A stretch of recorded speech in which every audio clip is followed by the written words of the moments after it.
Hello everyone, എന്തൊക്കെയുണ്ട് എല്ലാവരുടെയും വിശേഷങ്ങൾ? എല്ലാവരും സുഖമായിരിക്കുന്നെന്ന് വിശ്വസിക്കുകയാണ്.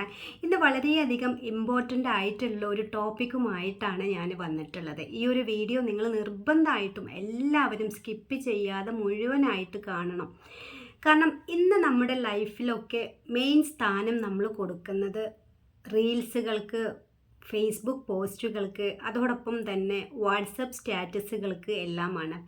ഇതൊക്കെ നമ്മുടെ ലൈഫിൽ, ഈ റീൽസുകളും സ്റ്റാറ്റസുകളും എല്ലാം നമ്മുടെ ലൈഫിനെ സ്വാധീനിക്കുന്നുണ്ടോ എന്ന് ചോദിച്ചു കഴിഞ്ഞാൽ നിങ്ങളുടെയൊക്കെ ആൻസേഴ്സ് എന്തായിരിക്കും?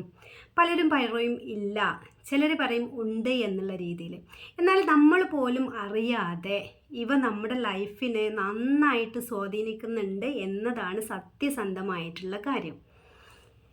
നമ്മൾ പലപ്പോഴും നമ്മൾ മൊബൈൽ എടുത്തു കഴിഞ്ഞാൽ, ഇപ്പോൾ ഫേസ്ബുക്കും ഇൻസ്റ്റഗ്രാമും ഒന്നും ഇല്ലാത്ത ഒരു സാധാ വാട്സപ്പ് യൂസ് ചെയ്യുന്ന ആളാണെങ്കിൽ അയാളെ സംബന്ധിച്ച് അയാൾ ഫസ്റ്റ് എല്ലാവരും ഇങ്ങനെയാണ് എന്നല്ല പറയുന്നത്. എന്നാലും ഒട്ടുമിക്ക ആളുകളും ചെയ്യുന്ന കാര്യം എന്ന് പറയുന്നത് മറ്റുള്ളവരുടെ സ്റ്റാറ്റസുകൾ എടുത്ത് കാണുക എന്നുള്ളതാണ്. അതായത് വാട്സപ്പിലെ അപ്ഡേറ്റ്സ്, മറ്റുള്ളവരുടെ ഒരു അവസ്ഥ എന്താണ്, അവരുടെ ഇപ്പോഴത്തെ ഒരു മാനസിക നില, അവരിപ്പോൾ എവിടെയാണ്. കാരണം പലപ്പോഴും നമ്മൾ പോസ്റ്റിലൂടെയും സ്റ്റാറ്റസുകളിലൂടെയും ഇപ്പോൾ അപ്ഡേഷൻസ് കൊടുക്കാറുണ്ട് പല ആളുകളും. അപ്പോൾ അവരുടെയൊക്കെ അവസ്ഥ എന്താണ് എന്നത് അറിയാനുള്ളൊരു ക്യൂരിയോസിറ്റിയാണ് പലർക്കും. പക്ഷേ ഇത് അറിയുന്നത് കൊണ്ട് നമുക്ക് നെഗറ്റീവായിട്ട് പല കാര്യങ്ങളും ലഭിക്കുന്നുണ്ട് എന്നത് പലരും മനസ്സിലാക്കാതെ പോവുകയാണ്. മറ്റുള്ളവരുടെ കാര്യങ്ങൾ അറിഞ്ഞതുകൊണ്ട് എങ്ങനെയാണ് നെഗറ്റീവ് ആവുക എന്നുള്ളതായിരിക്കും നിങ്ങളുടെ ഡൗട്ട്. കഴിഞ്ഞ ഒരു 2 ആഴ്ച ആയിട്ട് എനിക്കൊരു കോച്ചിങ് ഉണ്ടായിരുന്നു, ഒരു ഹസ്ബൻഡ് ആൻഡ് വൈഫ്. അപ്പോൾ അവർ തമ്മിൽ കുറച്ച് റിലേഷൻഷിപ്പ് ഇഷ്യൂ ഉണ്ട്. അപ്പോൾ ഇവരെടുത്ത് ഡീറ്റെയിൽഡ് ആയിട്ട് സംസാരിച്ച് കഴിഞ്ഞപ്പോഴാണ് ഇതിൻ്റെ ഒരു സത്യാവസ്ഥ എത്രത്തോളം ഭീകരമാണ് ഇന്നത്തെ നമ്മുടെ പല കപ്പിൾസിൻ്റെയും ഇടയിൽ ഈ രീതിയിൽ വാട്സപ്പ് സ്റ്റാറ്റസുകളും റീൽസുകളും ഇൻസ്റ്റഗ്രാം, ഫേസ്ബുക്ക് കാര്യങ്ങളും എല്ലാം സ്വാധീനിക്കുന്നുണ്ട് എന്ന് മനസ്സിലാക്കാൻ സാധിച്ചത്. അതായത് ഇവർ തമ്മിൽ മെയിൻ ആയിട്ടുള്ളൊരു പ്രോബ്ലം എന്ന് പറയുന്നത്, ഈ വൈഫിൻ്റെ മെയിൻ ജോലി എന്ന് പറയുന്നത് രാവിലെ എഴുന്നേറ്റ ഉടനെ എന്താണ് മറ്റുള്ളവരുടെ കാര്യങ്ങൾ എന്നതിനെ കുറിച്ചിട്ട് അറിയുക എന്നുള്ളതാണ്. അറിയുക മാത്രമല്ല, ഇപ്പം അടുത്തുള്ള അല്ലെങ്കിൽ ഫാമിലീസിലുള്ള ഏതെങ്കിലും ഒരു കപ്പിളെ എവിടേക്കെങ്കിലും യാത്ര പോവുകയോ അതല്ലെങ്കിൽ അവരെന്തെങ്കിലും പുതിയതായിട്ട് സാധനങ്ങൾ വാങ്ങുകയോ, ഡ്രസ്സോ, ഈ അടുക്കളയിലേക്കുള്ള സാധനങ്ങളോ അതല്ലെങ്കിൽ ഫർണിച്ചറോ പുതിയ കാറുകളോ അങ്ങനെ എന്തെങ്കിലും വാങ്ങിയിട്ടുണ്ടെങ്കിൽ ഈ ഒരു വൈഫ് നിരന്തരം അവരുടെ ഹസ്ബൻഡിനെ ടോർച്ചർ ചെയ്യാണ്. ഇവർക്ക് സാമ്പത്തികമായിട്ട് കുറച്ച് ലോ ആണ്. ഒരു കാരണവശാലും ഈ ഒരു ഹസ്ബൻഡിന് ആ വൈഫ് പറയുന്ന രീതിയിൽ മറ്റുള്ളവർ ചെയ്യുന്ന പോലെ കാര്യങ്ങൾ ചെയ്തു കൊടുക്കാനുള്ള ഫിനാൻഷ്യൽ ആ ഒരു കാര്യം ഇല്ല. പക്ഷേ പലപ്പോഴും ഈ കാര്യം പറഞ്ഞ് അവർ എന്നും വഴക്കാവുകയാണ്.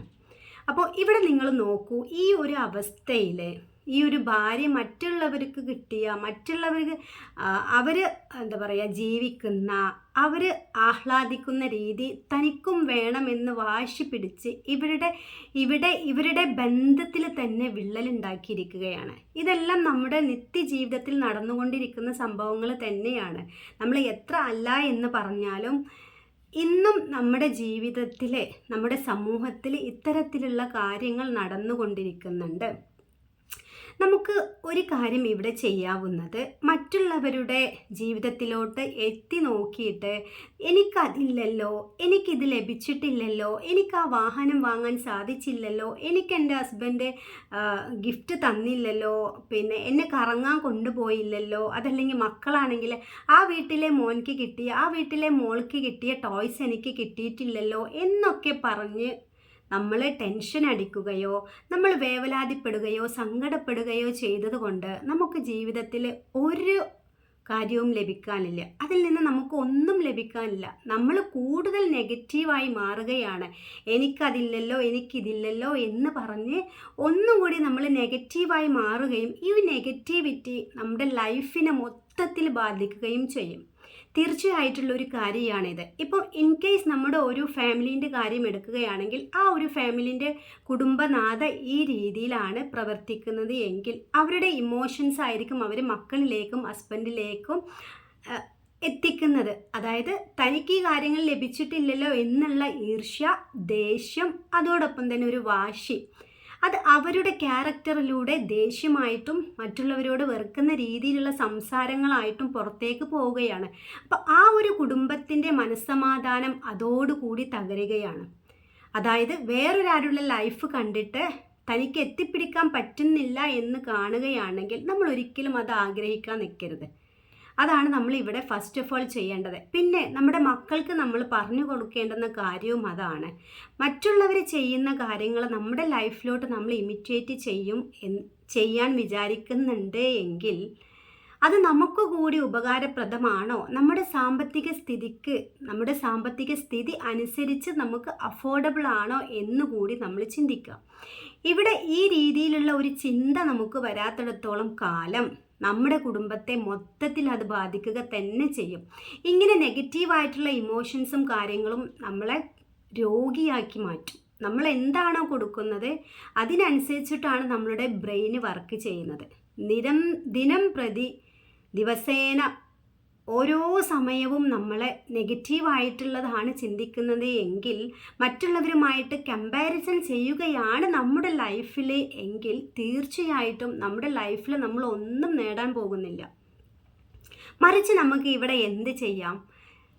നിങ്ങൾ മറ്റുള്ളവരുടെ സ്റ്റാറ്റസ് കാണരുത് എന്നോ ഫേസ്ബുക്ക് റീൽസോ ഇൻസ്റ്റഗ്രാം പോസ്റ്റോ സ്റ്റോറിയോ ഒന്നും കാണരുത് എന്നല്ല ഇവിടെ ഞാൻ പറയുന്നത്. നിങ്ങൾ മനസ്സിലാക്കുക, നിങ്ങൾക്ക് കാണാം ആ ഒരു ലൈഫ്, ആ ഒരു കാണുന്ന രീതി, മറ്റുള്ളവരുടെ നല്ല ലൈഫ് കാണുമ്പോൾ നമുക്ക് സന്തോഷമാണ് വരേണ്ടത്. ഇവർക്ക് ഇങ്ങനെ ഒരു ലൈഫ് കിട്ടിയല്ലോ എന്ന് നമ്മൾ മനസ്സിലാക്കി നമ്മൾ ദൈവത്തോട് നന്ദി പറയുകയാണ് വേണ്ടത്.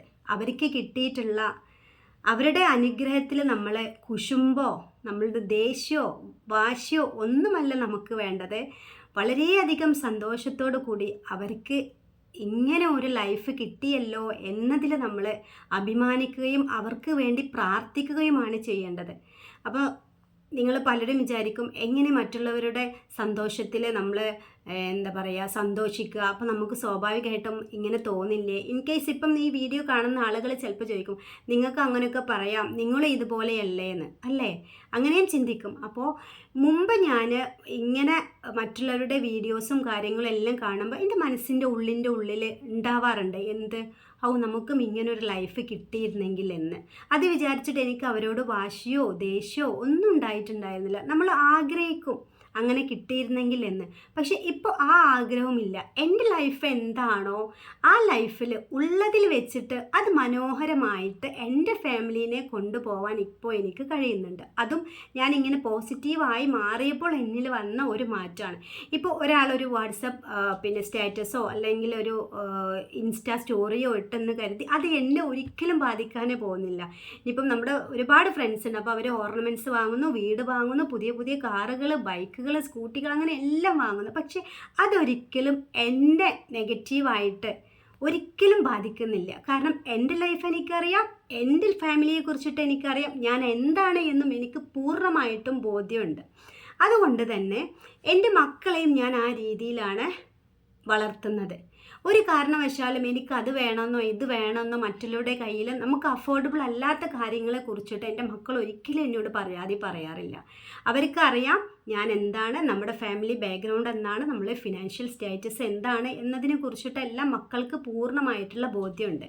പിന്നെ ഒരു കാര്യം കൂടി, മക്കൾ അങ്ങനെ ഇൻ കേസ് എന്തെങ്കിലും കണ്ട് ആവശ്യപ്പെട്ടാൽ നമ്മളെ കൊണ്ട് അഫോർഡബിൾ അല്ലാത്ത സാധനമാണെങ്കിൽ അത് നമുക്ക് വാങ്ങിക്കാൻ പറ്റില്ലെന്നോ നമ്മുടെ കയ്യിൽ അത്രയും പൈസ ഇല്ലെന്നോ ഒരിക്കലും ഞാൻ പറയലില്ല. നമുക്ക് വാങ്ങാം, വെയിറ്റ് ചെയ്യൂ, നമുക്ക് വാങ്ങാം എന്ന് പറഞ്ഞ് അവരെ ആശ്വസിപ്പിക്കുകയാണ് ഞാൻ ചെയ്യാറുള്ളത്. അപ്പോൾ നമ്മൾ പലപ്പോഴും എല്ലാ ആളുകളും ഇത് നമ്മുടെ ലൈഫിൽ പ്രാവർത്തികമാക്കേണ്ടുന്ന ഒരു കാര്യം തന്നെയാണ്. നമ്മുടെ മക്കൾ പെട്ടെന്നൊരു കാര്യം ആവശ്യപ്പെട്ടെന്ന് വിചാരിച്ചിട്ട് നമ്മുടെ കയ്യിൽ പൈസ ഇല്ലെങ്കിൽ അപ്പുറത്തുനിന്ന് ഇപ്പുറത്തുനിന്ന് എല്ലാം കടം വാങ്ങിയിട്ട് നമ്മൾ അത്യാവശ്യമല്ലാത്ത കാര്യമായിരിക്കും, അനാവശ്യമായിട്ടുള്ള കാര്യമായിരിക്കും, അത് നമ്മൾ നടത്തി കൊടുക്കേണ്ടുന്ന ആവശ്യം നമ്മൾ അങ്ങനെ നടത്തി കൊടുത്തു കഴിഞ്ഞാൽ നാളെ പിറ്റേന്ന് അതിലും വലിയ കാര്യങ്ങൾക്കായിരിക്കും കുട്ടികളെ വാശി പിടിക്കുക. അപ്പോൾ കുട്ടികളെ നോ എന്ന് പറയാനും കൂടി പഠിപ്പിക്കുകയാണ്, അതിനെ ശീലിപ്പിക്കുകയാണ്. നോ എന്നുള്ള ഒരു ഉത്തരത്തെ അക്സെപ്റ്റ് ചെയ്യാൻ കുട്ടികളെ ശീലിപ്പിക്കുക കൂടിയാണ് നമ്മൾ ഈ വഴി ചെയ്യുന്നത്. അപ്പോൾ പറഞ്ഞു വന്നത്, നമ്മുടെ ലൈഫിൻ്റെ സന്തോഷം അത് നമ്മൾ തന്നെ കണ്ടെത്തണം. നമ്മുടെ ലൈഫാണ്, അതിൻ്റെ പൂർണ്ണ ഉത്തരവാദി നമ്മളാണ്. നമ്മളെ ലൈഫിലൊരു ഫോൾസ് ഉണ്ട്, അതല്ലെങ്കിൽ ഒരു കയറ്റം ഉണ്ടെങ്കിൽ അതിൻ്റെ പൂർണ്ണ ഉത്തരവാദി നമ്മളാണ്. നമ്മൾ ചെയ്യുന്ന പ്രവൃത്തികളും നമ്മുടെ ചിന്തകളുമാണ് നാളത്തെ നമ്മുടെ ലൈഫ് നിശ്ചയിക്കുന്നത്. അപ്പോൾ ഇങ്ങനെ പരാതി പറഞ്ഞ് പരസ്പരം കലഹിച്ച് പരസ്പരം കുറ്റപ്പെടുത്തി മുന്നോട്ട് പോകേണ്ടതാണോ ജീവിതം? അതല്ല, നമ്മൾ ഉള്ളതിൽ നമ്മൾ തൃപ്തിപ്പെട്ട് ഉള്ള കാര്യങ്ങൾക്ക് നന്ദിയോടുകൂടി ജീവിക്കുകയാണോ വേണ്ടത് എന്ന് നിങ്ങൾ ഓരോരുത്തരും തീരുമാനിക്കുക. ഓക്കെ, അടുത്ത വീഡിയോയുമായിട്ട് ഉടനെ വരുന്നതായിരിക്കും. അതോടൊപ്പം തന്നെ ചാനൽ നിങ്ങൾ സബ്സ്ക്രൈബ് ചെയ്യാതെയാണ് ഈ വീഡിയോ കാണുന്നതെങ്കിൽ തീർച്ചയായിട്ടും നിങ്ങൾ ഈ ചാനൽ സബ്സ്ക്രൈബ് ചെയ്യുക, മറ്റുള്ളവരിലേക്ക് ഷെയർ ചെയ്ത് എത്തിക്കുക. Okay, see you soon.